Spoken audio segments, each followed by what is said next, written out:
इस बीच में कई बच्चों से बात की तो वो क्या होता है कि कई बार आप बड़ा जो है वो गलत प्लानिंग कर लेते हैं।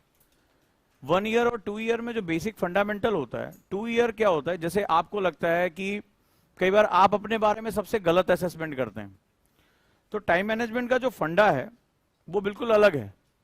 टाइम मैनेजमेंट का फंडा मेरे ख्याल से one of the most difficult फंडा है हमारा, सबसे डिफिकल्ट फंडा है टाइम मैनेज को लेके। सो मेंटरशिप में मैंने एक डायरी मेथड बताया था, आप में से कई लोगों ने देखा होगा, कई लोगों ने नहीं देखा होगा। वो डायरी में अभी चेक कर लूंगा, पता चल जाएगा। कितने लोगों ने सुबह की क्लास नहीं देखी? कितने लोगों ने नहीं देखी, ईमानदारी से बताओ। नहीं, अभी जो रेगुलर क्लास में आते हैं। क्यों, क्या हो गया आज? वो जो मेथड मैंने बताया, अगर उसको आप फॉलो करते हैं तो कभी भी आपको किसी भी दिन सिंगल डे का आपका जो है वो डाइवर्जन नहीं हो सकता। बस उसको रेगुलर करना है, मतलब आप एक एक चीज का हिसाब रख पाओगे कि आपकी एक दिन की प्रोडक्टिविटी क्या है। जो हम टाइम मैनेजमेंट की बात करते हैं, तो टाइम मैनेजमेंट बेसिकली हमें 1 ईयर और 2 ईयर बोथ हमें मैनेज करके चलना पड़ता है। जैसे फॉर एग्जांपल, जैसे अभी बाहर एक स्टूडेंट से बात कर रहे थे कि भाई हमने 2 साल तैयारी की, या हम 1 साल का टारगेट लेकर आए, फिर पैसा कम हो गया तो हम 1 साल में करना चाहते हैं। तो बोला अजीब सा आपका सेटअप है। मैंने हमेशा जो है ये बात कही कि जब भी कोई चीज की तैयारी शुरू करो, कुछ भी करो, मैं कह रहा हूं घर भी बनाओ, तो घर कभी तुमने बनाते समय ऐसा सोचा होगा कि चलो पहले हम 2 मंजिला बनाएंगे, फिर अचानक से 1 मंजिल का ड्राइंग रूम छोड़ दिया, छत नहीं डलवाएंगे, दीवारें खड़ी कर देंगे, ऐसा होता है क्या? वो किसी आपके काम का है लेकिन आप यहां करते हैं। अभी बाहर यही चल रहा था। तो 2 साल किसके लिए है? एक्चुअली में यूपीएससी में आज चाहे आज समझो चाहे कल समझो, यूपीएससी में मिनिमम इतना टाइम लग जाता है। उसका सिलेबस की लेंथ ही इतनी ज्यादा है। भले चाहे आप 1 साल इंस्टीट्यूट में रहो, 1 साल अपने आप को रिफाइन करो, तैयार करो, या उसको जो पढ़ा है उसको बार बार रिवाइज करो, या उसको जीरो से लेके चलो। कई बार हम बहुत हाइपोथेटिकल, आज की डेट में रील देख के बहुत हाइपोथेटिकल हो जाते हैं। रील सबसे ज्यादा आपका कल्याण कर रहा है आज की डेट में, ये जो शॉर्ट्स और रील्स हैं, कि 1 साल में बाबू आईएएस बन के ये पहुंच जाओगे, लबास न देखता हूं ढेर सारी पोस्ट और चलती रहती है। बिल्कुल गलत तरीका है। जब भी हम कोई टाइम टेबल बनाए, प्रिपरेशन करें, सबसे पहले हम ये बात क्वेश्चन पूछे, where are we right now, हम इस समय कहां हैं। एग्जाम्पल लेता हूं, इसको बहुत ध्यान से और बहुत ही तरीके से समझो कि टाइम टेबल हमारा बेसिकली क्या है। हम अभी कहां, फॉर एग्जाम्पल हम यहां से शुरू करते हैं, हम अभी कहां हैं?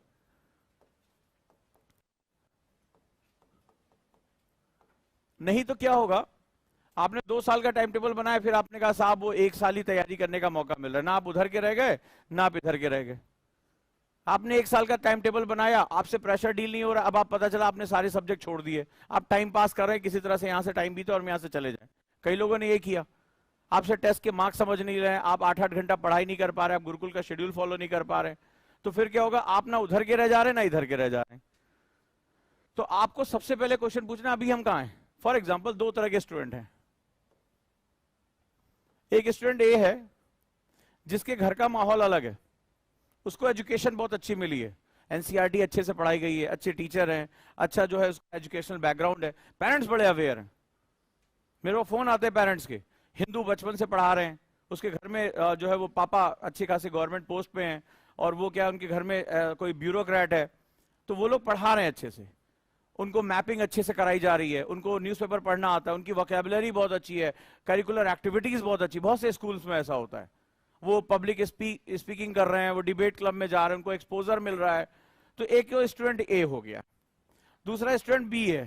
पहले यहां समझो, अब मैंने लास्ट क्लास में बताया था, एक थोड़ा सा फंडामेंटल दिया था, अब इसको समझो कि जब हम 12th तक थे, हमें सिविक्स नाम का एक सब्जेक्ट पढ़ना था, सोशल सामाजिक विज्ञान, सोशल साइंस, यही पढ़ना था। मैंने आपसे एक ईमानदारी से कहा था कि आपने उसको किस तरह से पढ़ा था, आप मुझे लॉजिक बताइए। जब ये सब्जेक्ट आपका था तो क्या आपने बड़ा मन लगा के पढ़ा था उसको? एक छोटा सा आपको मैथमेटिक्स दिखाया था आपको, यही था ना, किसी तरह से पढ़ के निकल जाओ, फिर अच्छा पढ़ने वाला है मैथ्स ले लेना, साइंस ले लेना। हमारी फैमिली में उस सब्जेक्ट को लेकर किस तरह की अवधारणा थी, किस तरह का कॉन्सेप्ट था हमारे यहाँ? इट्स वेरी पुअर सब्जेक्ट, ये आर्ट्स का सब्जेक्ट है किसी तरह। जो हमने पढ़ा भी तो क्या पढ़ा, हमने खाली प्लासी का युद्ध कब हुआ, महात्मा गांधी यहां कब आए, बस हमने फैक्ट्स रटा। पढ़ाने वाला टीचर भी कहता था भाई इससे तुम्हारा भविष्य नहीं बनेगा, भविष्य बनेगा गणित लेने से, मैथ्स लेने से, विज्ञान लेने से, हाँ या ना? या कॉमर्स लेने से, जिससे नौकरी तुम्हें मिल जाए। बताओ किसने सिविक्स बड़े मन से पढ़ी है क्लास अपने स्कूल में? हमारे तो पता भी नहीं चला हमने क्या लिखा। बहुत अधिक होता था तो राइटिंग करनी पड़ती थी, सुंदर राइटिंग होनी चाहिए। मास्टर साहब एक गाइड बुक देके चले जाते थे, टीचर बोले इसको लिख डालो यहां से यहां तक, हम लिखते रहते थे। और कॉपी भी चेक होती थी तो उसी बेसिस पे अगर आपने ये लिख दिया भाई प्लासी का युद्ध इतने समय में हुआ वॉर, तो आपने क्या हुआ वो टिक, हाँ बिल्कुल सन सही होने चाहिए, आर्टिकल सही होने चाहिए, बस वो बस टिक हो गया, वेरी गुड शाबाश, राइटिंग अच्छी है। और ये टीचर ये सिखाता था कि इसमें जो राइटिंग अच्छी होनी चाहिए, यही था ना। और इसके बाद किसी तरह से आपने 8th के बाद वो पिंड छूट गया आपका, डन, ऐसे ही पढ़ा होगा। या किसी ने रात दिन उसमें एकदम झोंक दिया था खुद को, जैसे मैथ्स में झोंकते थे। मैथ्स की ट्यूशन, इसकी तो ट्यूशन भी लोग नहीं लगाते। मैथ्स की ट्यूशन लगती है, इंग्लिश की ट्यूशन लगती है, बायोलॉजी की ट्यूशन लगती थी ना। कभी तुमने लगाई सिविक्स की ट्यूशन? हाँ लगाई। अरे ये तो यार पास कर लेंगे, कुंजी से पढ़ के होता था कि नहीं होता गाइड बुक से। और वही सब्जेक्ट आज तुम्हारे लाइफ को डिसाइड करने जा रहा है, बोलो हाँ या ना। आज यही हिस्ट्री, यही ज्योग्राफी, यही पॉलिटी, यही जो हमारा सारे सेगमेंट्स हैं, यही आज तुम्हारा जो करियर बनाने जा रहे हैं। इसमें भी तुम्हें देश के सबसे टॉप ब्रेन से लड़ाई लड़नी है। अब बताओ, आपको सबसे पहले कुछ टाइम लगता है इसके ब्रेन, जो आपका माइंडसेट है, ये माइंडसेट बहुत बड़ा विज्ञान है, इसको तोड़ने में लगता है, क्योंकि आपको सालों तक ट्रेनिंग करके भेजा गया है कि this is not relevant subject. जब तुम्हारा इसका बेस बनाने का टाइम था तब तुम्हें बताया गया था इसको किसी तरीके से पास करना है। पापा मम्मी भी कहते थे यार इसमें इतना टाइम क्यों लगा रहे हो, टाइम लगाओ जिससे तुम्हारी कल आईआईटी में पहुंच जाओ, कल नीट में पहुंच जाओ, हाँ या ना। ट्यूशन के लिए पैसे भी उसी सब्जेक्ट के लिए मिलते थे जिसका मार्केट वैल्यू है। और उसके बाद जब आप 12th भी कर ले गए तो समाज ने आपको 3-4 कैटेगरी में बांट दिया। ये साइंस वाला है, अच्छे मार्क्स वाला साइंस लेता है, मैथ्स या बायोलॉजी। मीडियम वाला कॉमर्स लेता है, जो सबसे नीचे रह गया उसके घर वाले शादी ब्याह में बताते भी नहीं किसने क्या पढ़ाई की है, बीए कर रहा है, आर्ट्स वाला है। ऐसा नहीं कि सब कोई खराब है, लेकिन ये हमारे समाज की हायरार्की है। अब यहां पर क्या है, हमारे माइंडसेट पे बहुत कुछ डिपेंड करता है कि जो सब्जेक्ट लीस्ट इंपॉर्टेंट था आज मोस्ट इंपॉर्टेंट हो गया। आप क्या होता है इसको कॉप अप नहीं कर पाते हो। ये रियलिटी हमें कोई बताता नहीं है कि जिस चीज को सालों तक सिखाया गया था कि ये तुम्हारे काम का सब्जेक्ट नहीं है, पास हो जाना है, किसी तरीके से इसको याद कर लेना है, इससे तुम्हारा करियर नहीं बनेगा। आज यूपीएससी तुमने चुन लिया, वही सबसे इंपॉर्टेंट हो गया। फिर 9th में आने के बाद जिन्होंने साइंस लेना था, मैथ लेना था, कॉमर्स लेना, उन्होंने अपना रास्ता पकड़ लिया। फिर वो आपका अरे यार छुट्टी मिली यार, ये अकबर बीरबल मेरी समझ में नहीं आता, ऐसे बात करते थे यार, बहुत रटना पड़ता था। तो आपने 9th का उसको छोड़ दिया। अब सालों बाद ये फिर वापस आया है। अब आप इसको कॉप अप नहीं कर पा रहे हो, क्योंकि जैसे आप इसको टच कर रहे हो, यहां पे भी आप क्या करते हो, क्यों आप 360 की क्लास में फंस रहे हो? क्योंकि जब टीचर आपको पढ़ा रहा है तो वो पुरानी यादें आपके सामने आ रही है, यार ज्योग्राफी है, इसमें मुझे फैक्ट्स रटने हैं। क्यों हमसे स्टूडेंट कहता है कि सर हमें फैक्ट्स लिखाइए, तो मैं इसमें सोचता था कि जब ये जानता, अगर इसने 4 साल के भी पेपर उठा के देख लेगा, इसको समझ में आएगा सब एनालिटिकल क्वेश्चन आ रहे हैं, तो ये फैक्ट क्यों चिल्लाता है? क्यों ये जो ऐसी बुक्स उठाता है जिसमें फैक्ट ज्यादा लिखे होते हैं, क्यों इससे जब एनालिसिस करो तो इसको नींद आने लगती है? तो मैंने बड़ा जब इस पर बहुत विचार किया, बहुत शोध किया, तब समझ में आया कि ये रूट जो है वो बचपन से ऐसे खराब। मैंने खुद अपना जो एनालाइज किया तो मुझे यही बहुत देर तक याद नहीं आ रहा था कि सोशल साइंस मैंने किस क्लास में पढ़ी थी।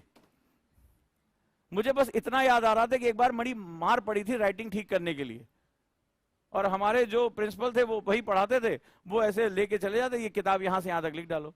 तो मैं बड़ी देर तक अपनी मेमोरी में याद करने की कोशिश करता रहा कि मैंने पढ़ा कौन कौन सा टॉपिक था, मुझे याद ही नहीं आ रहा है, नहीं याद आ रहा है। तो अब आप ये सोचो, इसी को मैंने कहा था एजुकेशनल पैराडॉक्स। तो जब तक आप इसके लिए खुद को तैयार नहीं करोगे तब तक ये काम नहीं होगा। इसीलिए मैंने कहा कि अपनी वास्तविकता को समझो। इसीलिए आप जब कोई भी सब्जेक्ट आता है वो पुरानी यादें आपकी निकल आती हैं कि भाई ये ज्योग्राफी है इसको रटना है, हिस्ट्री है इसको रटना है, पॉलिटी इसको रटना है, और आप उसके पीछे लग जाते हो। तो आप जैसे ही मैं कहता हूं कि नहीं एनालिसिस करनी है, प्रेजेंट से जोड़ना है, उसी समय आपको घबराहट शुरू हो जाती है। यही कारण है कि आपका पढ़ा हुआ सब्जेक्ट 360 डिग्री में आपकी ऐसी तैसी कर रहा है। मैं नहीं कर रहा हूं, आप खुद कर रहे हैं कि मैंने पढ़ा फिर भी मुझे नहीं आ रहा है, उसका सबसे बड़ा कारण है कि पढ़ते समय आपकी वो जो 6th 7th 8th क्लास की मेमोरी थी, वो आपकी मेमोरी डीप रूटेड है। वो सालों, 3 साल बताइए, 4 साल आपकी प्रैक्टिस ऐसे हुई है, मैं अचानक से कहां 1 महीने में उसको बदल दूंगा। 4 साल आपने इस तरह से निकाले हैं, या शायद 5 साल निकाले हैं इसी तरह से पढ़ के। तो अब वो चीज है कि ये दो स्टूडेंट के बीच का अंतर समझिए। अब ये वेल एजुकेटेड है, ठीक है, इसको अवेयरनेस है। आजकल पेरेंट्स तो इतना अवेयर हैं कि 12th के बाद ही कहां मेरा बच्चा जाएगा पहले से डिसाइड हो जाता है। 11th 12th, आप कभी मेरे YouTube के कमेंट देखा करो, सर मैं 11th क्लास में आईएएस की तैयारी करना चाहता हूं, सर मैं 12th क्लास में आईएएस की तैयारी करना चाहता हूं। अभी से ही आप तो बहुत लेट हो गए हैं। तो अब उस कंडीशन में क्या होगा, जो सबसे इंपॉर्टेंट फंडामेंटल है, उस फंडामेंटल को समझने के लिए हमें यह समझना पड़ेगा कि एक्चुअली हम कहां हैं। प्लानिंग कहां से होती है? प्लानिंग होती है आपकी अपनी पावर से, ठीक है। तो पावर मेरी क्या है, यह समझना बड़ा जरूरी है। अब इन दोनों में कोई बराबरी है? इन दोनों में कोई बराबरी है? आप यहां आने के बाद पहली बार मैप उठाते हैं, और मैप में भी जहां दिमाग लगता है आप उसको बंद कर देते हैं। मैंने कितनी बार कहा कि मैपिंग जरूर करिए, कि आप न्यूज़पेपर खोलिए तो उसके साथ मैप जरूर खोल लीजिए। आप नहीं करते हैं, नहीं करते ना, बहुत कम लोग। इसीलिए ये नहीं पता चल रहा था दार्जिलिंग है कहां बेसिकली, इसीलिए नहीं पता चल रहा था मैंग्रोव कहां है, इसीलिए नहीं पता चला था पश्चिम एशिया कहां है, नहीं पता चलता आपको।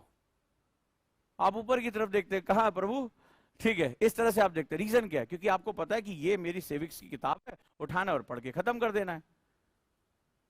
तो अब इन दोनों में डिफरेंस क्या हो रहा है? अब दोनों एक ही एग्जाम के लिए आए, और देखो इस एग्जाम का नेचर बहुत सच्चाई बता दूं, कभी मिले हो किसी आईएएस के ग्रुप से, अंदर कहीं गए हो, पार्टी वार्टी में कभी गए हो, कभी जाने का मौका मिला?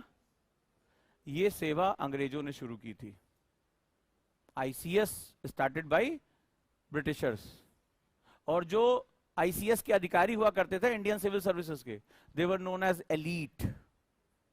अब तुम्हें वो सच्चाई बताने जा रहा हूं जो तुम्हें समझना पड़ेगा। They are elite. Raja Babu, भले चाहे हम कितना कहें लोक सेवा किए, वो दुनिया भर का जो कर रहे हैं वो कर रहे हैं, भारतीय संविधान के अंतर्गत करना पड़ेगा। बट इस सेवा की पावर और इसको मिलने वाली जो सुरक्षा है ना, आज भी वो एलीट ही है। तो कभी आप ग्रुप में जाके बैठिए, देखिए, बात करिए, आपको एलीटनेस का अंदाजा हो जाएगा। What do you mean elite? इतनी सुविधाएं मिलती हैं, 5 स्टार 7 स्टार की सुविधा इनके आसपास। जिस दिन लवासना गए उसी दिन से 5 स्टार 7 स्टार इनको मिलना शुरू हो जाता है। ये थोड़ा ना लॉज ढूंढते घूमेंगे, यहां गए हैं, इनके लिए सारी सुविधाएं वीआईपी होती हैं, सारी।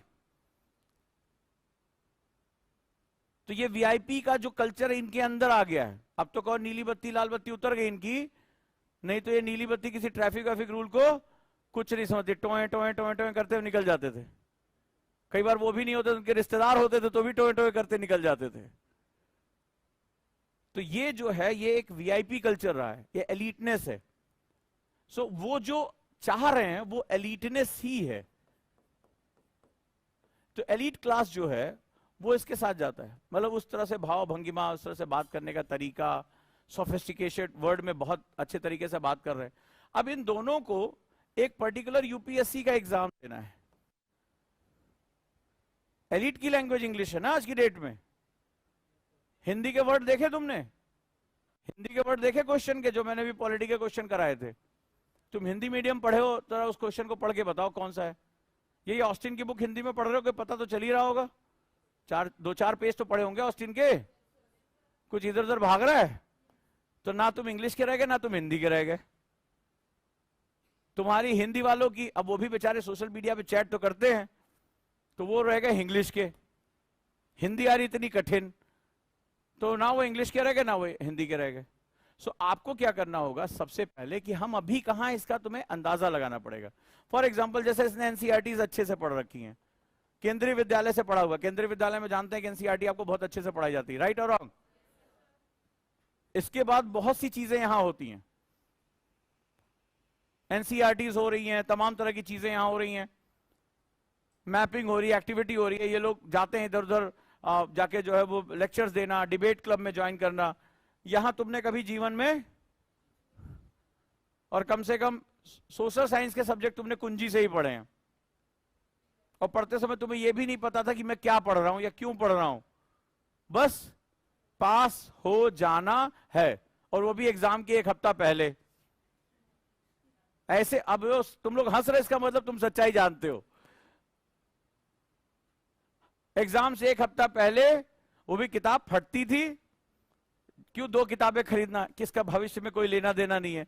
आधा तू रख, आधा हम रखते हैं कुंजी में, ऐसे ही था ना। अब यहां पर आप एग्जाम देने आ गए हो, यहां रीडिंग, राइटिंग, वोकैबुलरी, न्यूज़पेपर पढ़ने की आदत, मैपिंग, ये हमें जरूरत पड़ती है। अब जब ये जरूरत पड़ी तो ये दोनों क्या बराबर हैं स्केल पे? बराबर हैं स्केल पे? मुझे बताओ।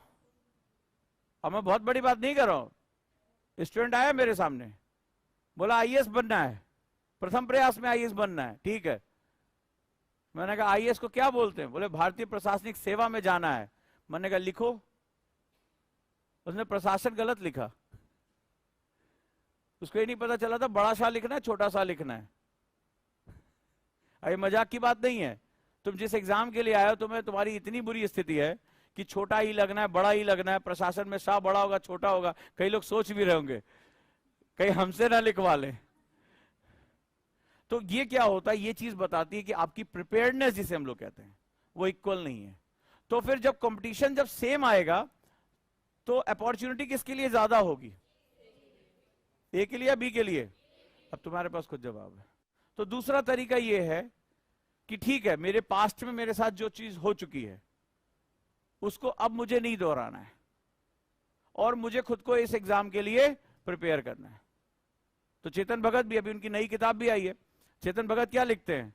चेतन भगत ये लिखते हैं, if you want to achieve anything in your life, मैं बार बार इसको बोलता भी रहता हूं कि आपको जीवन में कुछ भी पाना है, lock yourself in a room and throw the keys for 2 years। अगर आपको जीवन में कुछ भी पाना है तो अपने आप को कमरे में बंद करो। कमरे में बंद करने का मतलब एक सिस्टम के अंदर डालो और 2 साल के लिए चाबी उठाकर फेंक दो कि बाहरी दुनिया से तुम्हारा कोई मतलब नहीं है। तो जहां पहुंचना चाहोगे पहुंच जाओगे। जो आज का इंडियन कॉम्पिटेटिव सिस्टम है उसके हिसाब से 2 साल अपने आप को कट ऑफ करो।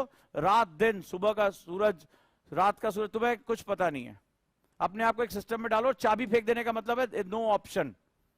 चाबी फेंक देना। थ्रो द कीज मतलब क्या होता है कि मन कर रहा है यार आज वीडियो गेम खेलने, मन कर रहा है आज ये घूमने चले जाए, शादी में चले जाए। थ्रो द कीज मतलब जैसे जेल में बंद हो गए तो अब कोई ऑप्शन नहीं है ना, कि निकल ही नहीं सकते, यानी विकल्पहीन हो जाना। इसका मतलब होता है ऑप्शन लेस हो जाना। तो जो स्टूडेंट तैयारी कर रहे हैं वो सोच समझ कर तैयारी करें। I am A, I am B. अब आप रील देख के चले आए कि वो गाड़ी आ रही है, उतर रहे हैं, पावर वाला, ये आजकल म्यूजिक व्यूजिक भी बड़ा दमदार होता है, अंदर से उबाल मार देता है। मैं नहीं कह रहा हूं। कल मेंटरशिप की एक बच्ची ने मुझे मैसेज किया कि सर रील देख के लगा था कि यूपीएससी बहुत आसान है, लेकिन अब जब एक दिन का होमवर्क नहीं पता चल हो रहा है तब पता चल रहा है कि कितनी मेहनत करनी पड़ रही है। लंबा चौड़ा मैसेज आया। तो आज एक दिन, एक शेड्यूल एक दिन का मैनेज नहीं हो पा रहा मेरे से। तो लोगों को लगता है कि हम आउटपुट देखेंगे, हम सोचेंगे, मन में जोश ले आएंगे, यूपीएससी हमारा हो जाएगा। लॉ ऑफ अट्रैक्शन इसे नहीं कहते। ठीक है, आपको यह समझना पड़ेगा मुझे इसके लिए कितना समय देना है। और मैंने पहले भी कहा था, जब आप किसी चीज को प्लान करो, सर मैं आईएएस करना चाहता हूं, 2 वर्ष देना चाहता हूं, तो आपको सिर्फ ये नहीं प्लान करना मुझे क्या पढ़ना है, आपको ये प्लान करना 2 वर्ष तक मेरा खर्चा कौन उठाएगा, फाइनेंसेस क्या है, मुझे कितना समय देना पड़ेगा, मेरी हेल्थ की अभी क्या स्थिति है, मुझे किस किस स्टेज में सुधार करना पड़ेगा। इसी को बोलते हैं प्लानिंग। टाइम मैनेजमेंट और कुछ नहीं, प्लानिंग है। तो जिसकी प्लानिंग जितनी एक्यूरेट होगी, कुछ भी हो जाए मुझे हटना नहीं, एक बार मैं उतर गए मैदान में हटना नहीं है, वो स्टूडेंट का सिलेक्शन बहुत आसान हो जाता है। यूपीएससी में कंपटीशन ही नहीं है। 1-2 फेज हैं, उसके 1-2 फेज के बाद कंपटीशन ही नहीं है। इसी क्लास में देखो, गुरुकुल में हर बच्चे ने कसम खाई थी। मैंने पूछा था रेगुलर क्लास में आओगे? हां सर आएंगे। रोज क्लास करोगे? हां सर करेंगे। लाइब्रेरी में बैठोगे? हां सर बैठेंगे। पीछे देखो कहां गई वो सीटें, खाली क्यों है? क्या हुआ बाहर? तबीयत खराब है, पेट में दर्द है, घर वालों ने बुला लिया, ठीक है, पापा कह रहे थे अभी समस्या है। हो रहा है ना? हो रहा है ना? आप खुद ही अपने साथियों को देखो, कितने लोग रेगुलर क्लास में बैठे, हर तीसरे चौथे दिन उनको ब्रह्मा की तरफ से कोई ना कोई चिट्ठी आ रही है कि भैया तुम्हारी मुसीबत लिख रहे हैं तुम्हारे जीवन में। जो घर जा रहा है वो जल्दी आ नहीं रहा है, और आपको बनना आईएएस, तो ये जो थ्योरेटिकल और प्रैक्टिकल के बीच का जो डिफरेंस है ना, उसको आप केवल अपनी स्किल से भर सकते हो और कुछ नहीं। थ्योरी में तो आप बचपन से ही आईएएस बनने के लिए पैदा ही हुए थे, कुंडली में लिखा हुआ आपके, पंडित जी ने जब आपकी कुंडली बनाई थी तो आईएएस ही लिखा था उसमें, उन्हीं के भरोसे आप चले आए यहां पे। बट उसको आपको कर्म के आधार पर लाना पड़ेगा। अब क्या करना है, आप जो भी हैं उसके हिसाब से टाइम दीजिए। अब जैसे कई बच्चों ने मुझसे कहा, इसलिए बात करना है कि सर 2 साल का कोर्स हम 1 साल में पूरा नहीं कर सकते। क्यों नहीं कर सकते? तुम तो पेन ड्राइव हो, यूपीएससी पेन ड्राइव हो और आप भी पेन ड्राइव हो, आप जो एक डिवाइस हो, कितना भी माल लोड कर दिया जाए आपका दिमाग उसको एक्सेप्ट कर लेगा। 8 से 8.5 घंटे पढ़ने के लिए मैं बोल दूं तो हाथ पैर कांपते हैं, और आप 2 साल 3 साल का कोर्स एक साथ पूरा कर सकते हैं। एक साथ आप ऑप्शनल, कल किसी ने मुझे मैसेज किया 4 सब्जेक्ट जीएस के एक साथ कर रहे हैं, वो भगवान जाने वो कर क्या रहे होंगे। तो वो मुझे फिर समझ में आया कि ये वही पढ़ रहे हैं जो उन्होंने सोशल साइंस में 6ठी 7वीं क्लास में पढ़ा था।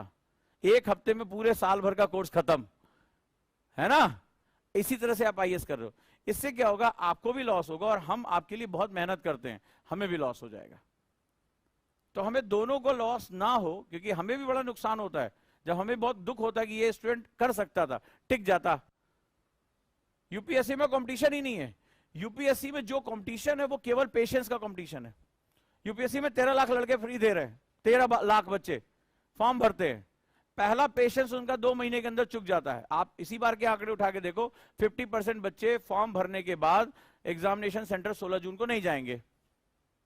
50% बच्चे नहीं जाएंगे, यानी 30 लाख में से, क्योंकि ये लंबी दूरी का है, तो क्या होता है, लंबी दूरी जब आप तय करते तो आपके अंदर बहुत से अकलाहट आती है कि छोड़ो, जाने दो, गिव अप कर दो। सो जो गिव अप टेंडेंसी हमारे अंदर है बचपन से ही, गिव अप। अभी आपको एग्जांपल के साथ बताऊंगा और ईमानदारी से बताना किसके किसके साथ ऐसा हुआ है। याद है जब आपको यही किताबें पढ़ने का वक्त आया था, जब आप बोर्ड का एग्जाम था या 9th का पेपर था, क्योंकि सबकी मेमोरी काम कर रही है ना, तो मेरे एक सवाल का छोटा सा जवाब दो। तो जैसे ही पेपर आने वाला था और आपको लगा था आप लटक जाएंगे, तो आपके मन में बड़ा रोना सा आता होगा, इस बार, अगली बार मैं पक्का ये सब्जेक्ट जो है अच्छे से करूंगा या करूंगी। पक्का कसम खाती हूँ कि इस बार इस सब्जेक्ट का, इस बार भगवान की तरफ पास करा दो, ऊपर वाले किसी तरह पास करा दो, अगली बार हम बहुत अच्छे से पढ़ेंगे। किसके किसके साथ ऐसा हुआ है? किसी ना किसी सब्जेक्ट में कसम खाई होगी, मन में बहुत रिग्रेट हुआ होगा, काश हमने 15-20 दिन पहले अच्छे से पढ़ लिया होता, 15 दिन मिल जाता ना, ये कर देते, वो कर देते, इतना परसेंट हो जाता। इस बार तो प्रभु बस पास करा दो, मम्मी बहुत चप्पल चप्पल धोएंगी। ठीक, आपने कसम भी खाई होगी, वादा भी किया होगा, रोए भी होंगे, डायरी में भी लिखा होगा, जो जैसी आदत है। लेकिन जिस दिन तुम एग्जाम देकर आए कि हो गया और पेपर में लग रहा है पास हो जाओगे, कहां गया तुम्हारी कसमें, तुम्हारे वादे? ओ किताब इधर, बैग इधर, हो गया, बोर्ड खत्म। 15 दिन घर में बोला गया, अरे भाई आगे, अरे अब कोई तैयारी नहीं, अब सिर्फ रेस्ट होगा, टीवी होगी, वीडियो गेम होगा, निकालो मम्मी सब वीडियो गेम, आइसक्रीम, कॉमिक्स। हमारे समय कॉमिक्स हमारे लिए जुनून था। फिर वो जो तुमने वादे किए थे वो तुम्हें फिर अगले बोर्ड में याद आएंगे, काश हमने पढ़ लिया होता। तो ये जो है, ये कॉन्टिन्यूअस चलने वाला प्रोसेस है। यहां पर भी वही चीज होती है, गिव अप कर देना। तो होता क्या है, 3-4 महीने के अंदर 50% बच्चे लटक जाए, खत्म, नहीं देंगे इस साल प्लीज। फिर अगर आप इसमें टिके रहे और अपनी काम करते रहे, लास्ट में मैंने कहा ना, यूपीएससी केवल 50,000 बच्चों की लड़ाई है, केवल, इससे ज्यादा है ही नहीं है। जो बहुत सीरियस स्टूडेंट बचते हैं, जिनके लिए यूपीएससी डू और डाई है, वो केवल 50-60 हजार बच्चे होते हैं, इससे ज्यादा नहीं होते। लेकिन ये बहुत टाइम टेकिंग प्रोसेस है। फॉर एग्जाम्पल तुम्हें बता रहा हूं, तुम अपने दोस्तों के बीच में जानते होंगे कि फर्स्ट अटेम्प्ट देने से पहले कई लोगों का बैग पैक हो गया, हाँ या ना? जो आपके हॉस्टल में थे, जो आपके साथ थे, कि अभी प्रीलिम्स का चेहरा भी नहीं देखा, कसमें खा के आए थे, जोश में थे, जुनून में थे, कोई लड़कर आया था, कोई कुछ करके आया था, और कई लोगों का बैग पैक हो गया। कई लोगों का प्रीलिम्स के बाद बैग पैक हो जाएगा, वो चले जाएंगे। तो आप इनकी लिस्ट बनाओ, तो आप देखोगे आपके साथ बहुत ज्यादा लोग रुक नहीं रहे। अगर आप इस एग्जाम में रुके रह गए, टिके रह गए, अंगद का पैर जमा के, तो एग्जाम आपका है, बड़े आराम से सिलेक्शन आपका होगा, बड़े आराम से। जिनका सिलेक्शन होता है कोई अद्वितीय लोग नहीं होते, बड़े सिंपल से लोग होते हैं, बट वो टिके रहते हैं। और एक बार हो गया तो मैंने उस दिन लाइन कही थी ना कि दुनिया ताने इंसान को मारती है, आईएएस को नहीं मारती है। दुनिया हंसी उड़ाएगी इंसानों की, आईएएस की हंसी नहीं उड़ाई जाती है। आईएएस आपको उड़ा के रख देगा। तो जिस दिन तुम्हारे नाम के साथ आईएएस या आईपीएस लग गया, उस दिन तुम्हारी हंसी मजाक उड़ाने की हिम्मत किसी, जब तक तुम इंसान हो तभी तक तुम्हारी हंसी उड़ाई जा रही है। सो ये फिलॉसफी आपको समझनी पड़ेगी। आप 3 अटेम्प्ट बाद 4 अटेम्प्ट बाद आईएएस बन गए तो उनकी कहानियां अचानक से बदल जाएगी। आपको गोद में जब उठाया था उन्होंने तभी भविष्यवाणी कर दी थी कि ये बहुत टैलेंटेड है। तो आपको टिके रहना पड़ेगा, बस ये याद रखिए। और मैंने देखा है कि ज्यादातर टैलेंट इसी वजह से बेकार हो जाते हैं कि वो उतना पेशेंस कैलकुलेट करके नहीं आते हैं। या तो वो अपनी वजह से नहीं आते, उनकी परिस्थितियां अच्छी नहीं होती हैं। ये एक स्टूडेंट है मेरे, 6ठी बार में आईएएस बने। तो हुआ क्या, उससे पहले 2 उन्होंने इंटरव्यू दिए, नहीं हुआ। तो अब लास्ट अटेम्प्ट बचा था, 6th अटेम्प्ट। घर में पैसे की कमी, पिताजी 3री क्लास तक पढ़े थे, घर में खपरेल का मकान। तो उन्होंने कहा कि मैं गिव अप करना चाहता हूं, अब मेरे बस का नहीं रह गया। उसी एक कमरे में बैठे बैठे सालों से मन उब रहा है, शायद मेरे भाग्य में नहीं है कि मैं अब आईएएस नहीं बन सकता। तो उनके पिता ने कहा अभी अटेम्प्ट बचा? बोले हाँ बचा, अभी ज्यादा पढ़े लिखे तो थे नहीं। बोले कोई बात नहीं, अभी एक खेत है मैं बेच दूंगा, अगर गए हो ना तो जीत के ही वापस आना। एक प्रयास अभी बचा है ना, अभी बहुत कुछ है, एक प्रयास ढंग से दो, हो सकता है यही तुम्हारा प्रयास हो। हालांकि वो एकेडमिकली बहुत अच्छे नहीं थे, 12वीं में वो फेल हो गए थे, और आज वो आईएएस हैं। आज वो आईएएस हैं, वर्किंग हैं। और अब कोई भी पलट के नहीं उनसे पूछता कि बाबू कितना साल तुमने लिया, बाबू क्या हो गया, मकान, घर की स्थिति अच्छी नहीं थी। Nobody is asking. बढ़िया मकान बनवा रहे हैं, फैमिली बढ़िया शिफ्ट हो रही, विला, मकान नहीं विला कहते हैं उसको, और शिफ्ट हो रही है फैमिली वहां पे बढ़िया। फोटो वोटो मेरे से शेयर की, देखिए ये किचन इतना बड़ा है, मॉड्यूलर किचन, अब क्या चाहिए। वो और परेशानी के, माता जी बचपन से वही अपना चूल्हा चौका पे काम किया था, अब मॉड्यूलर किचन में थोड़ा उनको हो रही है दिक्कत, ऑटोमेटिक खुल रहा है, ऑटोमेटिक बंद हो रहा है। तो ये पूरा परिवार उन्होंने इकट्ठा करके एक जगह कर दिया। तो सिर्फ एक बार एक प्रयास होता है, आपको ये समझना पड़ेगा। तो मैं बार बार ये नोटिस करता हूं कि लोग गिव अप बड़ी जल्दी कर देते हैं, गिव अप कर दे रहे हैं। आपको गिव अप नहीं करना है, टिके रहिए, कंपटीशन ही नहीं है इसमें। बेकार की बातें, कितने लोग एग्जाम दे रहे हैं, इतने लोग एग्जाम दे रहे हैं, वो देने जैसा दिखाई पड़ रहे हैं। अभी आप 16 जून को मेरी बात चेक कर लेना, पेपर है ना 16 को। इस साल जितने लोगों ने फॉर्म भरा 50% लोग नहीं पहुंचेंगे, 40% तो डन है अभी सही। कई लोगों ने मूड बना लिया होगा कि 24 नहीं देना है, हर जगह हो रहा है ये। तो आपको ध्यान से अपना टाइम टेबल मैनेज करना है। अब आप 1 ईयर या 2 ईयर दोनों जो है वो अपना टाइम टेबल फिक्स कर सकते हैं, जैसा भी हो, जितना भी आपके पास टाइम हो, आप इसके हिसाब से सेटअप करें। अब ये हमने देखा कि हमारी प्लानिंग है, अब आपको अपना बॉडी और माइंड देखना है कि आपको एक्चुअली पढ़ने क्या। जैसे बहुत से मेरे पास बहुत से फॉल्स स्टूडेंट, सर 1 साल में आईएएस बन जाएंगे। वही मैंने कहा था, मैगी बना रहे हो, पास्ता बना रहे हो, बना क्या रहे हो, 1 साल में आईएएस बन जाएंगे, ठीक है चलो बन जाओ। सवाल यह है कि आपकी बॉडी और माइंड का सिचुएशन क्या है। ये मैं कहता हूं कि आप 2-4 दिन क्लास से शुरू करने से पहले ये जरूर लिखो। गुरुकुल का एनवायरमेंट आपके लिए बहुत काम का है, गुरुकुल का जो 4x4 कॉन्सेप्ट आपके बहुत काम का है। अब सवाल है, जैसे मैंने उस दिन एक आपको चैलेंज दिया था, आप सुबह आओ, इसी कुर्सी पर बैठ जाओ और 12 घंटे का एक चैलेंज उठा लो, एक 12 घंटे। हाय, क्या आप भी आईएएस की तैयारी करना चाहते हैं? क्या आप पीसीएस की तैयारी करना चाहते हैं? बहुत दिनों से आप स्ट्रगल कर रहे हैं, लेकिन इसके बावजूद भी आपको सफलता नहीं मिली। भागदौड़ करने के बावजूद भी आपको कोई सॉल्यूशन नहीं मिल रहा। सिर्फ आपका टेंशन बढ़ रहा है, आपका पेशेंस जवाब दे रहा है। इसी टेंशन को दूर करने और आपकी हर एक समस्या का समाधान लेकर आए हम, यानी ओजांग गुरुकुल कैंपस। यहां हम आपको सिखाएंगे आईएएस और पीसीएस जैसे एग्जाम की तैयारी कैसे आसान तरीके से की जाती है, कैसे डिसिप्लिन फॉलो किया जाता है, कैसे अनुशासन रखा जाता है। अगर आप भी चाहते हैं हम आईएएस और पीसीएस बने और अपनी जिंदगी के सारे सपने पूरे करें, तो अभी ज्वाइन करें ओजांग गुरुकुल कैंपस।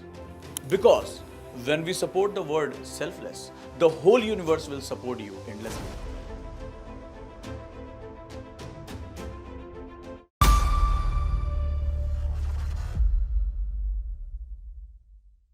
सभी के लिए 12 घंटे का चैलेंज उठा लो और देखो 12 घंटे तुम यहां बैठ पा रहे हो कि नहीं बैठ पा रहे हो। 12 घंटे घड़ी देख के चैलेंज कर लो, हम कैमरा लगा देते हैं, आप में से 8-10 लोग जो भी है सेलेक्ट कर लें कि 12 घंटा बैठेंगे, सुबह 8 से रात 8, और चैलेंज करके देख लो क्या दिक्कत है। भाई टीना डाबी को 11th क्लास है 5 साल लगे, टीना डाबी रेगुलर 8 घंटे पढ़ती थी, सीरियस प्रिपरेशन उनकी 3 साल की थी। आप तो 1 साल में बनना चाह रहे हो तो 12 घंटे तो पढ़ोगे, आप 3 दिन 12 घंटे सुबह 8 से रात 8 बजे आप यहां बैठ जाओ, कौन मना कर रहा है। और जो कुछ भी हो रहा डायरी में लिख दो, तीसरे दिन डायरी में लिखने भर का तुम्हारे पास जान नहीं बचेगी। तो सवाल यह है where is your body and where is your mind. अब 12 घंटे मान लो किसी तरह मेरे डर से बैठ भी गए थोड़ी देर, अब पता चला गाल पे हाथ रख के हो जाए, घर तो नहीं आ रहे हैं, थोड़ी देर टहलाएं क्या, एक खाना बन गया, लेट तो नहीं हो जाएगा, क्या बना है खाने में, अब आप उससे दुनिया भर की जानकारी ले रहे हो।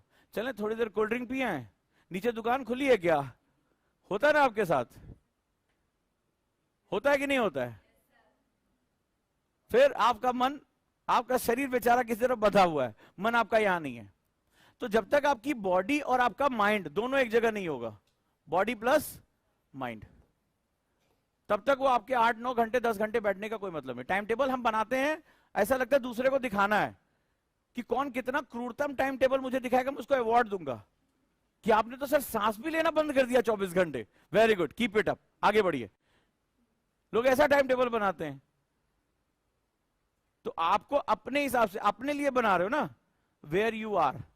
अब सपोज दैट मैं आपको एक मैथमेटिक्स देख रहा हूं, अगर आप 6 बॉडी एंड माइंड दोनों के साथ आप एक एवरेज निकालो, जो मैंने आज डायरी मेथड सुबह बताया बस वही कर लो। तो उसमें मैंने आपको प्रोडक्टिविटी बताया कि 1 घंटा बैठो तो that is not calculated as 1 hour, it is calculated as जितने मिनट आपने पढ़ा।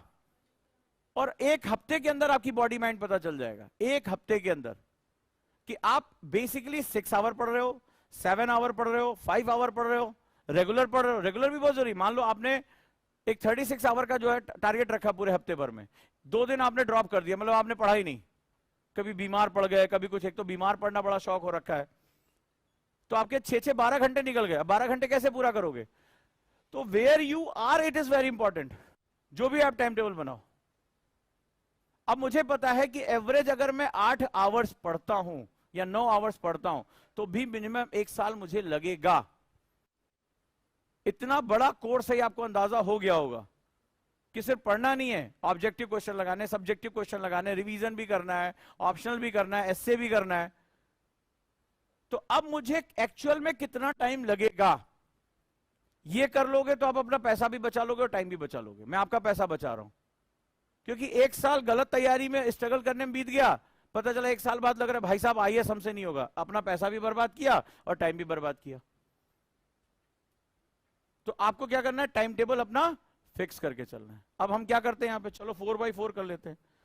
मैंने कहा टाइम बनाओ तो 4x4 का टाइम टेबल बनेगा। जितने भी गुरुकुल के स्टूडेंट हैं इस बात को बहुत ध्यान से समझ ले, 4x4 का टाइम टेबल ही उनका बनेगा, राइट। 4x4 में क्या है, हमारी एकेडमिक्स, इसको रख लियो। एकेडमिक्स में 2 part, GS and optional, both GS plus optional plus news.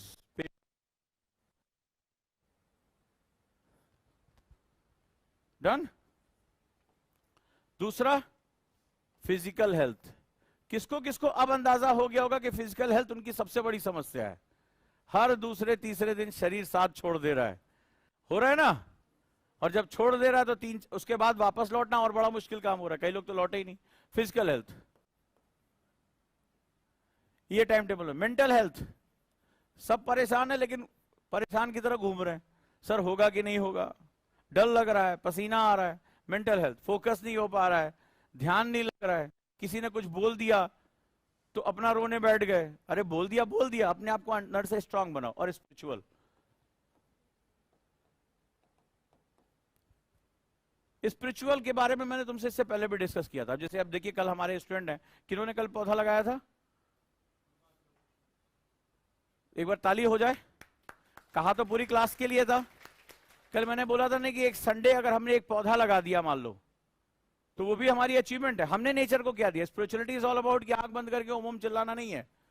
Spirituality is about अपने पर्पस को जानना होता है, बहुत बड़ी चीज होती है। कल इन्होंने पौधा लगाया कि सबको क्लास में बोला था, लेकिन रिजिडिटी थी ना, संडे था सबके लिए, इन्होंने पौधा ले आके लगा दिया। हमारे बॉयज हॉस्टल के बच्चों ने पौधा लगाया। तो आपने नेचर को दिया कुछ। देखो आज ये देखो कुछ आया हुआ है ना, पढ़ो इसको। पहली लाइन क्या लिखी हुई है? Right against diverse effect of climate change, part of right to life equality. Supreme court के चीफ जस्टिस ऑफ इंडिया कह रहे भाई साहब, क्लाइमेटिक चेंज आने वाले समय में कितना नुकसान पहुंचाने जा रहा है, ये लोगों से उनके सब कुछ छीन लेगा। और अगर हम छोटे छोटे प्रयास करें, हमारे गुरुकुल के बच्चे अगर हम ये पौधे लगाते हैं, पेड़ लगाते हैं, तो हमारा आने वाले टाइम हम क्या कंट्रीब्यूशन कर रहे हैं? This is known as spirituality. हम लोगों की क्या हेल्प कर रहे हैं? नीचे ओजांग किड्स है, छोटे छोटे बच्चों को कभी पढ़ा के देखो, तुम्हारी ऐसी तैसी कर देंगे वो। कभी बात बताना कि हम तुम्हें कुछ पढ़ाना चाहते हैं, उनको सिखा के देखो। तो दीज आर द स्पिरिचुअलिटी की जो तुमने नॉलेज कमाया है वो दे किसको रहे हो? तो ये स्पिरिचुअल, ये 4 पार्ट हो गए। इसमें भी हमारे 4 गोल्स। लॉन्ग टर्म जिसके तुम मास्टर हो, लॉन्ग टर्म 1 साल का 2 साल का जो गोल। अब कैसे बनना है लॉन्ग टर्म, ये तुम देखो कि वाकई में मुझे 1 साल में करना है या 2 साल में करना है। आप चाहते तो आपका बस चले तो अगले महीने आप आईएएस बन के निकल जाओ, ठीक है। प्यार से अपनी मेंटल और अपनी फिजिकल हेल्थ के हिसाब से इसको मैनेज करो। दूसरा, मिड टर्म गोल, क्या क्या मैं कर लूंगा, अपने स्किल सेट बनाओ कि 6 महीने बाद या 12 महीने बाद मेरे क्या क्या चीजें पूरी हो जाएंगी, मुझे कौन कौन से स्किल सेट्स आने चाहिए, ठीक है। इसके बाद शॉर्ट टर्म गोल, इस वीक का मेरा गोल क्या होना चाहिए, और इसके बाद इमीडिएट गोल, आज का मेरा क्या गोल होना चाहिए। अब इसमें भी बड़ा पैराडॉक्स है। जैसे हमारे एक बच्ची आई, बोले सेल्फ स्टडी का टाइम नहीं मिल पा रहा। मैंने कहा ये होता क्या है? बोले अलग से पढ़ने के लिए समय चाहिए। क्यों? तो फिर कोचिंग क्यों ज्वाइन की तुमने, क्लास क्यों ज्वाइन किया? तो बोले आज सुबह जैसे मैं टाइम टेबल बता, बोले मैं क्लास जाता हूं। किसी ने क्वेश्चन पूछा था ना, तो क्लास का टाइम आपकी पढ़ाई का टाइम नहीं है क्या? हम क्लास में तुमसे लूडो खिलवाते हो, रमी सर्किल बनवाते, तुमसे करवाते क्या हम लोग? सो क्लास का टाइम तो सबसे इंपॉर्टेंट टाइम है भाई। जो तुम 10 किताबें पढ़ के सीखोगे वो हम तुम्हें शॉर्ट टाइम में बताते हैं, तो वो तो सबसे ज्यादा हम तुम्हारा कॉन्सेप्ट क्लियर कर रहे हैं। तो इस क्लास को इतना, क्योंकि स्कूल से तुम यही करके आए हो, अब वो तुम यहां करने लगे हो। तो जो सेल्फ स्टडी होती है, अगर तुमने कोई क्लास ज्वाइन कर लिया है, तो सेल्फ स्टडी का मतलब होता है सिंपल सा कि मेरे टीचर ने मुझे जो पढ़ाया है मुझे उस पर रिफाइन करना है, क्वेश्चंस लगाने हैं प्री और मेंस के, खत्म, रिवीजन करना है। इससे ज्यादा सेल्फ स्टडी मतलब और कुछ नहीं होता है। क्लास के साथ मुझे चलना है। ऐसा ना हो कि ज्योग्राफी खत्म हो जाए और हमारा जो बिस्मिल्लाह भी नहीं हो रहा है, तो दिक्कत हो जाएगी वहां पे, ठीक है। तुम्हारी अभी हवा चलनी भी शुरू नहीं हुई, उधर जो है पता चला भारत का भूगोल समाप्ति की तरफ चला गया, तो वो नहीं होना चाहिए। आपकी जिम्मेदारी सेल्फ स्टडी का मतलब ही है रिफाइन करना। तभी तो आपने एक कॉस्ट लगाई है यहाँ पे आने के लिए, तो उसका महत्व तो समझो। और जब क्लास में बैठो तो पूरी ताकत से लिखते रहो जो कुछ भी बताया जा रहा है। तो ये 4x4 का सेटअप आपको तैयार करना है अपने हिसाब से, कि हमें इस तरह से अपना टाइम मैनेज करना। और जो कुछ भी है, एक बहुत बड़ा नियम याद रख लो, टाइम ही तुम्हारा मित्र है और टाइम ही तुम्हारा शत्रु है, दोनों कुछ यही है। और टाइम मैनेजमेंट का एक ही प्रिंसिपल मैंने अभी जीवन में जाना, और वो है टाइम का डॉक्यूमेंटेशन करना। टाइम का डॉक्यूमेंटेशन अगर आपने कर लिया तो टाइम आपका। अब जो मंत्र मैं बताने जा रहा हूं, जो सुबह बताया था, फिर से कह रहा हूं, एक डायरी पुरानी सी खरीद लाओ यार, रद्दी के यहां से खरीद लाओ। कोई जरूरी नहीं कि 2024 की डायरी हो, सस्ती सी 10-15 रुपए की खरीद लाओ। 1 पेज डेली मुझे दे दो बस, उसमें जो कुछ भी कर्म कुकर्म कर रहे हो उसमें लिख दो बस, और अपना प्रोडक्टिविटी निकाल लो। मैं तुम्हें बता दूंगा तुम्हें क्या, कहां, किस चीज की जरूरत है। छोटा सा सुबह बताया था, डेट डालो आज की, उसमें मान लो 1 पेज सिंपल सी पुरानी से कोई डायरी उठा लो। पिताजी वो नहीं LIC मिलती रहती है, गिफ्ट विफ्ट पुरानी घर में पड़ी रहती है, वही उठा लो, कोई दिक्कत नहीं, अपने हिसाब से डेट डाल लो। सिंपल मैंने बताया था, अपने हिसाब से एक टाइम टेबल बनाओ, और गुरुकुल के बच्चे गुरुकुल के हिसाब से बनाएंगे, अपने हिसाब से बनाना ही नहीं है। और जितना कह रहा हूं बस उतना कर दो, क्योंकि आज मैंने 360 में कल किस्मत से क्या हुआ कि मेरा तबीयत रात में खराब हो गई, गुरुकुल के बच्चों से भी मेरी बात हुई और इस समय भी बहुत ज्यादा खराब है, तो बस मैंने अभी 2 गिलास ग्लूकोज पिया और खुद से बस 5 मिनट बोला कि कोई दर्द नहीं हो रहा है, तो मैं क्लास पढ़ानी और अच्छे से पढ़ाना है। और कल जब बैठा तो न्यूज़पेपर में 360 मेरे दिमाग में आ गया, आज मैं तुम्हें न्यूज़पेपर 360 पढ़ाना सिखाऊंगा। और ये न्यूज़पेपर सबने पढ़ा ना, आज का नहीं पढ़ा तो 10-15 मिनट पढ़ लेना। आज तुम्हें इसको बताऊंगा कि ये तुम्हारा आंसर राइटिंग या तुम्हारा मेंस का पेपर या प्री का पेपर कैसे बनता है। एक बार देख लेना, 10 मिनट का ब्रेक दूंगा, एक बार देख लेना इसको 360 कैसे पढ़ते हैं तुम्हें बताऊंगा। और लास्ट डिबेट से इसमें कितने क्वेश्चन आज के न्यूज़पेपर में ये भी बताऊंगा। तो 360 हम करंट अफेयर्स में यूज कर सकते हैं। आप देखना, अगर अच्छा लगे तो मुझे बताना। तो टाइम टेबल आपने लिखा, टाइम टेबल है ठीक है, 8, 9, 11 से 12 जो भी आपका टाइम टेबल है लिखो। इसके अगेंस्ट जो मुझे क्या चाहिए, प्रोक्रेस्टिनेशन तुम्हारा चाहिए, ठीक है, कि भाई 8 बजे तुम एग्जैक्टली बैठ गए कि नहीं बैठे, या थोड़ा सा टाल मटोल करके 8-10 पे बैठे। तो यहां पर मैंने क्या बताया था सुबह कि आप इसमें एक्चुअल टाइम और लॉस दोनों लिखोगे। एक्चुअल टाइम तुम्हारा क्या है, मान लो तुमने कहा 20 मिनट मैंने पढ़ाई की या 40 मिनट पढ़ा, अपने आप से झूठ नहीं बोलना। तो एक तुम्हारा था टारगेट, टारगेट था कितना 1 आवर इस शेड्यूल में, आपने पढ़ा कितना 40 मिनट्स, लॉस कितना हुआ 20 मिनट्स। ये आपको बनाना है, ये सारे सेटअप में करते जाना है। क्लियर? फिर इसके साथ मैंने आपको बताया था टास्क या टारगेट जो भी है हमेशा डायरी में पहले से लिख के रखो। ये मेरा टाइम ज्योग्राफी के लिए, मेरा टाइम रिवीजन के लिए, क्योंकि अगर आपने ये नहीं किया ना तो आप पढ़ने बैठोगे लेकिन दिमाग कहेगा हिस्ट्री पहले करें, मूड नहीं कर रहा है, नॉन न्यूज़पेपर पढ़ लें। कितने लोगों के साथ ऐसा होता है कि अगर वो डिफाइन ना करे मेरा ये टाइम किसके लिए है तो वो फिर कुछ भी कर रहे होते हैं। ईमानदारी से बताओ, 1, 2, 3, 4, 10, 15 ईमानदार वाले, ईमानदारी से, कि वो पढ़ने बैठ रहे हैं हो कुछ और रहा है। क्लियर? तो टास्क डिफाइन कर लो और ये काम एक रात पहले कर लो। फिर सोने से पहले, तुम्हारी नींद उड़ाता हूं मैं, सोने से पहले एक बॉक्स मुझे बना के दे दो और ये मैं देखूंगा, क्योंकि पिछले बार जो सैटरडे को मैंने मेंटरशिप लिया तो बड़े पापी थे, उन्होंने अपना कैमरा ऑन नहीं किया और मैंने वो फोटो खींच के रख ली है, स्क्रीन की फोटो मैंने खींच के। मैं तुम्हारा गुरु हूं और गुरु तुम्हारा जो है, मैंने पहले भी कहा था हम मास्टर थोड़ा जटिल किस्म के हैं, मन पढ़ते हैं तुम्हारा। तो इस बार मुझे सबकी डायरी चाहिए। इसमें 2 चीज, पहली बात वीक का टारगेट रखोगे, हर वीक का टारगेट लेके चलो। हम 2 चीजों पे फोकस कर रहे हैं, एक इमीडिएट गोल और एक शॉर्ट टर्म गोल, ठीक है, हम 2 चीजों पे फोकस कर रहे हैं। इस वीक का टारगेट लो, आज मंडे है, तुम्हारा इस वीक का टारगेट होना चाहिए। मैं तुम्हारा समय निकलवाऊंगा, देखो कैसे निकलेगा। ये जो भी लोग रोना रोते हैं कि साहब टाइम नहीं है, बहुत बिजी है, मैं टाइम निकलवा रहा हूं, बस मेरा मेथड फॉलो कर लो। ठीक, आप वीक का टारगेट बनाओ, 6 घंटे, 8 घंटे, 10 घंटे, या जो गुरुकुल में हम दे रहे हैं उतना मिनिमम, प्लस 2 आवर्स। गुरुकुल का टारगेट प्लस 2 आवर्स, ये आपका काम है। तो आप अपना टारगेट लेके चलिए। तो मैं अभी आपको टारगेट लिख के दे रहा हूं, वीक का टारगेट इंटू 6, मतलब 8 घंटे का टारगेट है तो 48 आवर्स हुआ। आपको 48 आवर्स सिटिंग कंप्लीट करनी है। 48 आवर्स हो गया, ये जो सारे बच्चे करते हैं। 48 में मुझे ये क्या चाहिए, प्रोडक्टिविटी चाहिए, कि एक्चुअली में कितना तुमने पढ़ा। अगर 40 मिनट पढ़ा तो 40 मिनट लिखो। इससे क्या होगा, तुम्हें एक बहुत बड़ा फायदा होगा। मुझे टाइम निकालना कहां से, मुझे सोना कैसे कम करना है, मुझे कहां जो है अपना टाइम बचाना है, ब्रेक्स कैसे शॉर्ट करने हैं, वो हम देखेंगे। इतना आपको मिनिमम मेंटेन करके चलना है, मुझे ये चाहिए। और जितना भी आपका लॉस हुआ है इसको रेड कलर के पेन से रख लेना, यानी एक दिन में आप कितना टाइम लॉस करते हो। मन भटकता है, फोन आता है, हम किसी से बातचीत करने लगते हैं, तो ये क्या हो गया, ये सारा का सारा लॉस यहां पे कवर करना है। तो ये 2 चीज मुझे डेली चाहिए। एक पेज आप करके देखो, जिन स्टूडेंट ने रेगुलर मेरे कहने पे किया है उनका एक फीडबैक बड़ा अजीब आया है। बोला सर हम इसकी तरफ देख रहे, क्योंकि मैं इसको प्लॉट कराऊंगा अभी। बोले सर डर के मारे उधर देखने की इच्छा, नींद आनी बंद हो गई कि हमारा कितना आउटकम कितना खराब आ रहा है। हम सोच रहे थे हम पढ़ाई कर रहे हैं और हमारा जो है वो चीजें खराब चल रही हैं।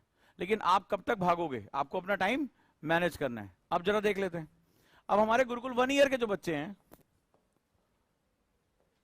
उनका टाइम 5+3 या 4+4 है, याद रखिएगा। चलिए, तो सुबह 10 बजे से उनकी क्लास है, 10 to 12 उनकी पॉलिटी है, ठीक है।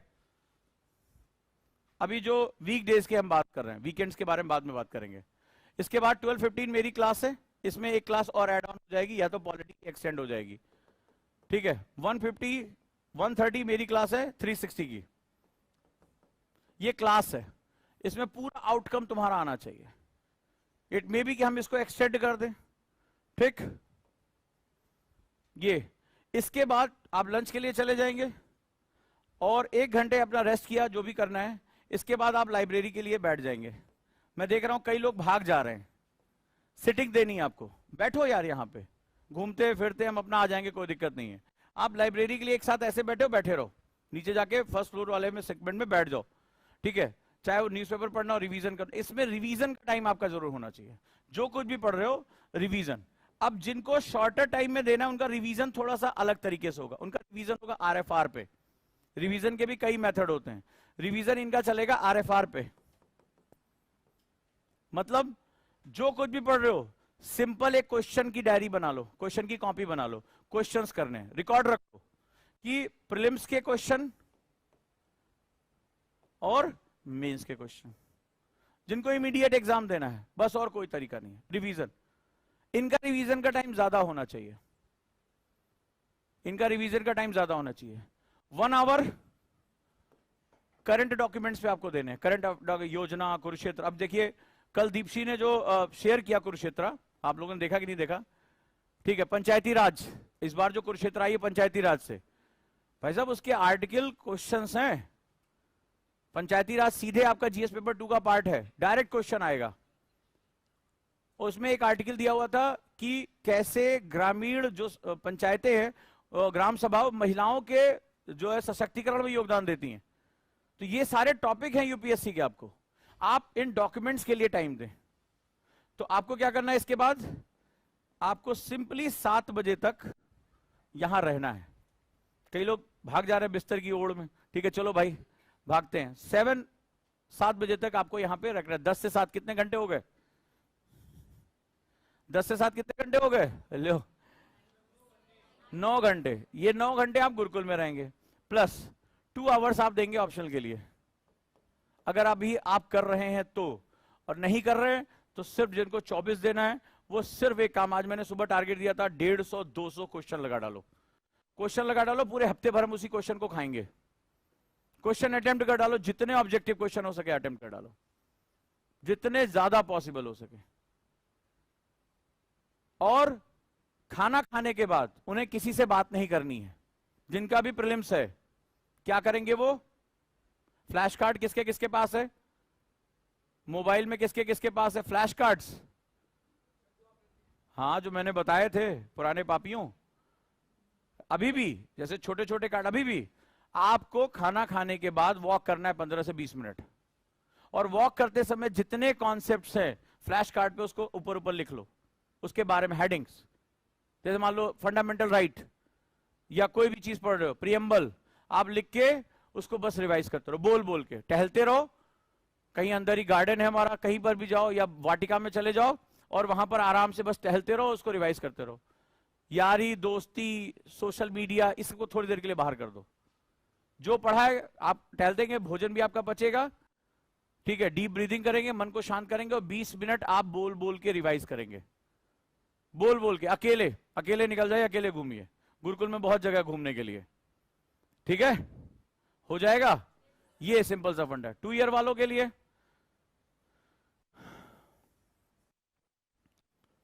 ये मॉर्निंग में लाइब्रेरी में बैठ जाएंगे, बड़े आराम से घूमते रहते ये भी, क्योंकि मॉर्निंग लाइब्रेरी शुरू हो जाएगी। कैंपस में 8 घंटे रहेंगे वो, ठीक है, कैंपस में वो 8 घंटे रहेंगे। मेरी 360 से उनकी क्लास शुरू होगी और शाम तक उनकी क्लास जाएगी, ठीक है। 6:30 बजे 7 बजे तक वो क्लास जाएगी। तो ये आपको मॉर्निंग में लाइब्रेरी का सेशन है और इवनिंग में ये। जिनका इमीडिएट है वो मॉर्निंग में क्लास करेंगे और शाम को लाइब्रेरी करेंगे। डन है? तो गुरुकुल इसीलिए आपको अब खींचेगा 8 से 9 घंटे। लेकिन ये डिसिप्लिन मैंने पहले भी कहा था कि अब आप थोड़े से बड़े हो गए हो शारीरिक रूप से, तो हम बहुत ज्यादा कुटाई पिटाई करने में थोड़ा सा हमें आनंद तो आएगा, आपको नहीं आएगा। आप इसको दिल पे ले सकते हो, हर्ट हो सकते हो, क्योंकि पिछले कई सालों से आपकी कायदे से कुटाई पिटाई हुई नहीं है। तो आप डिसिप्लिन के लिए स्वयं से आगे आओ, क्योंकि ये सारा जो हो रहा है वो किसके लिए हो रहा है? थोड़ी देर के लिए समझो किसके लिए हो रहा है। और अगर तुम सब कुछ खुद के लिए प्लान कर सकते थे तो यहां आए क्यों? एक सवाल है। और यहां अगर तुमने गलती की तो जो आदमी गलत डिसीजन ले रहा है वो अपनी गलती पे पश्चाताप क्यों नहीं कर रहा है? दोनों चीजें। और अगर यहां आ गए हो तो यही के हिसाब से चलो ना। हम सेल्फ स्टडी करेंगे, हमें अपने रूम में स्टडी करने, हमें पता है तुम्हारी रूम में कौन सी स्टडी होती है, ठीक है? कैसे आप दीवार के सहारे पीठ लगा के बैठते हो, धीरे धीरे धीरे धीरे कब आपके खर्राटे जो है कमरे में गूंज रहे होते हैं, है ना? कितनी देर चकल्लस चलती है, बैठके होती हैं, वो सब नहीं करना है। बॉडी को आदत डालो। तो ये टाइम टेबल सबके लिए समझ में आ गया? तो 2 ईयर वाले भी सुबह आ जाएंगे लाइब्रेरी में, और उनका फर्स्ट हाफ में लंच के बाद उनकी क्लास शुरू हो जाएगी। क्लियर? और आप लोगों का आप क्लास करेंगे और फिर यहां से जाएंगे नहीं। बस एक चैलेंज दे रहा हूं, 12 घंटे बैठ तो जाओ एक दिन, पता चल जाएगा। इतना पढ़ना पड़ेगा तुम्हें एक साल, 12 घंटे तुम्हें रेगुलर पढ़ना चाहिए, 6 दिन कम से कम मिनिमम। अब तुम देख लो कितने दिन लोग बैठ सकते, कितने लोग बैठेंगे 12 घंटे चैलेंज में? हम वीडियो लगवा दें? हमारे एक बड़े मेधावी छात्र ने कहा कि सर मैं 75 डेज का चैलेंज ले रहा हूं गुरुकुल में। तो मैं सोच रहा हूं 3 चैलेंज कर देते हैं गुरुकुल में। एक 75 डेज स्टडी चैलेंज, एक हमारे स्टूडेंट बहुत अच्छा योग करते हैं, सूर्य नमस्कार चैलेंज इनका कर देते हैं। 75 डेज में आप कितना सूर्य नमस्कार कर सकते हैं। और एक मेडिटेशन का चैलेंज शुरू कर देते हैं स्पिरिचुअल एंड मेंटल हेल्थ को लेके। ठीक है, तो ग्रुप बना देते हैं कौन कौन चैलेंज अपना डील करेगा। रेडी? तो 12 घंटा बैठे गुरुकुल में, आ जाएं सुबह किसी दिन 8 बजे आ जाएं, और रात में 8 बजे तक। पक्का? देख लो, एक पेपर पे साइन कर दो और घर वालों को बता दो कि जो भी कुछ होगा उसके जिम्मेदार हम स्वयं हैं। 12 घंटा चैलेंज लोगे? रेडी? तो चलो, कब से शुरू करें? मंदिर मस्जिद जहां जहां जाना है चले जाओ। देखो कुछ लोग सोच रहे हैं ईद के बाद रखिए जरा, है ना? वो देखो मैं मन पढ़ता हूं भाई। हाँ, क्या हुआ? कब से? कब से? अब कोई जवाब ही नहीं दे रहा। रुद्र, कब से? हैं? क्यों? 12 घंटे पढ़ोगे तो पढ़ाई से दूर थोड़े न हो जाओगे। 12 घंटे नहीं पढ़ा जाएगा, फिर इतना ज्ञान क्यों? भाई जिनका 24 में एग्जाम है, जिनको जून में एग्जाम देना है, उनके लिए तो ये 12 घंटा कम है। उनकी आंखें इस समय सूजी होती हैं, वो 4-5 घंटे ज्यादा सो ही नहीं पाते हैं। उन्हें नहाना इस समय जो है सीरियस स्टूडेंट, उसका चेहरा ही अलग होता है इस समय। ये जो तुम बाल में एकदम चमक वमक डाले हो, ये सब होता ही नहीं, हो एकदम पागल से दिखते हैं। दाढ़ी वाड़ी बड़ी होगी, आंखें सूजी होंगी, पैजामे में घूम रहे होंगे एकदम। इस समय उनकी बस केवल और केवल पढ़ाई चल रही है, जिनको सीरियस इस समय एग्जाम देना है। और तुम्हें 24 देना, तुम कह रहे हो 12 घंटा नहीं पढ़ा जाएगा। क्या बोला था अभी देखो सामने हो जाएंगे, सब प्रैक्टिकल दिखाते हैं। देखो बताया था ना अभी थोड़ी देर पहले कि ज्यादा लोग एग्जाम, एक कैंडिडेट तो डाउन। कितने लोग 12 घंटे चैलेंज में बैठना चाहोगे? चलो एक पेपर पे साइन करते हैं, पक्का? बैठते सुबह 8 से रात 8, घबराना नहीं है। पहली बात तो पता चल जाएगा कितनी देर फोकस हो, और एक डायरी लेना, जो कुछ भी हो रहा है वो लिखते जाओ। ठीक है, खूब क्वेश्चन लगाएंगे, खूब पढ़ेंगे, रिवीजन करेंगे, 12 घंटा कुर्सी से चिपक जाना है। पक्का? गुरुकुल चैलेंज शुरू, और मैं रिकॉर्डिंग कराऊंगा। पक्का? तो चलो आज अभी एक पेपर फाड़ो, और जो लोग नाम लिखना चाहते हैं स्वेच्छा से अपना नाम लिखें। हैं? अब चेयर क्या करोगे? क्यों? यहां बैठना है 12 घंटा, सुबह 8 बजे यहां से ये खुल जाएगा। आप चाहे तो रुई की गद्दी बनवा लें, ये मैं आपको सुविधा दे रहा हूं। आप एक जो है वो जाके 100-150 रुपए का फोम आता है, आप ले लें, मैं आपको इतनी सुविधा दे सकता हूं। हैं? बस हो गया, आप एक फोम लेके घूमे और अगर आप 12 घंटा बैठेंगे तो आप ऑटोमेटिकली फोम हो जाएंगे। आप ट्राई तो करिए। कितने लोग हैं चैलेंज में? अब देख रहे हैं हाथ कम। पक्का? सुबह 8 से रात 8? पक्का? डन? चलो, गुरुकुल के स्टूडेंट इतिहास रचने जा रहे हैं, ठीक है? हैं? हाँ, ब्रेक मिलेगा, ब्रेक, स्ट्रेचिंग। ब्रेक में मैं बताता रहूंगा तुम्हें क्या करना है। आपको कुछ भी हो जाए, 12 घंटा इस चेयर पे बैठना है। डन? सोच लो, 5 मिनट का टाइम दे रहा हूं। 360 की क्लास शुरू होने जा रही है, ठीक है? आज वैसे भी काफी लोग जो है इसमें पिटेंगे, तो आज इससे पहले पेपर पे नाम लिख के दो। 12 घंटा चैलेंज कौन डील करेगा? क्या चाहते हो?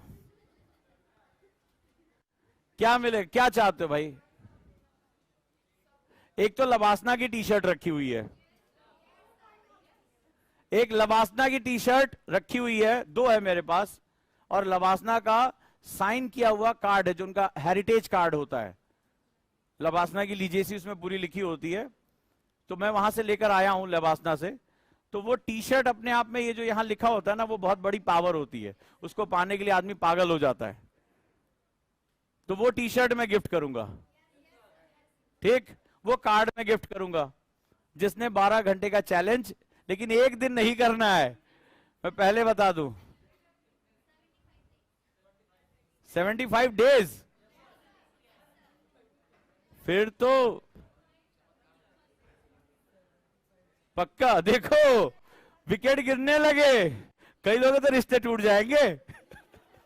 हाल ही में बने रिश्ते कई लोगों के टूट जाएंगे, क्योंकि फोन उठेगा नहीं। सोच लो, समझ लो, 5 मिनट का टाइम है। तो गुरुकुल जिस मकसद से बनाया गया उसको पाने की कोशिश करते हैं। और आप भी कैमरा लगाइए, ठीक है?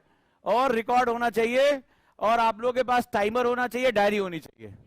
ईमानदारी से, कुछ नहीं होगा, यही बैठना है, मोटिवेशनल किताबें लाके दूंगा, उसको पढ़ लेना। कुर्सी नहीं छोड़नी है, इलेक्शन का टाइम है, कुर्सी नहीं छोड़नी है, ठीक है? पक्का? सुबह 8 से 8? डन? Very good. तो चलो जरा देखते हैं किसमें कितना है दम है। हाँ, एक पेपर पे नाम लिख के दो तो 12 घंटे। 2 साल वालों के लिए 2 घंटे की छूट, 10 घंटे।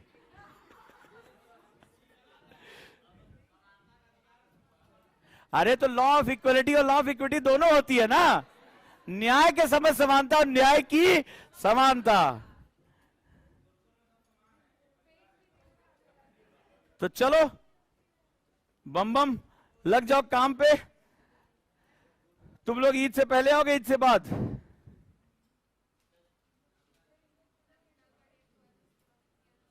हाँ,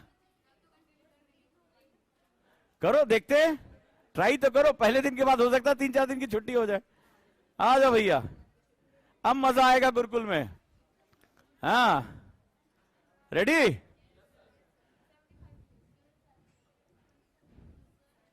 हाँ, यहीं दो बैठे बैठे, जो भी एग्जाम है सब यहीं बैठे बैठे दो, क्या दिक्कत है? एग्जाम देने चले जाना, पढ़ाई यही करो, ठीक है? इस कमरे को इस्तेमाल कर डालो।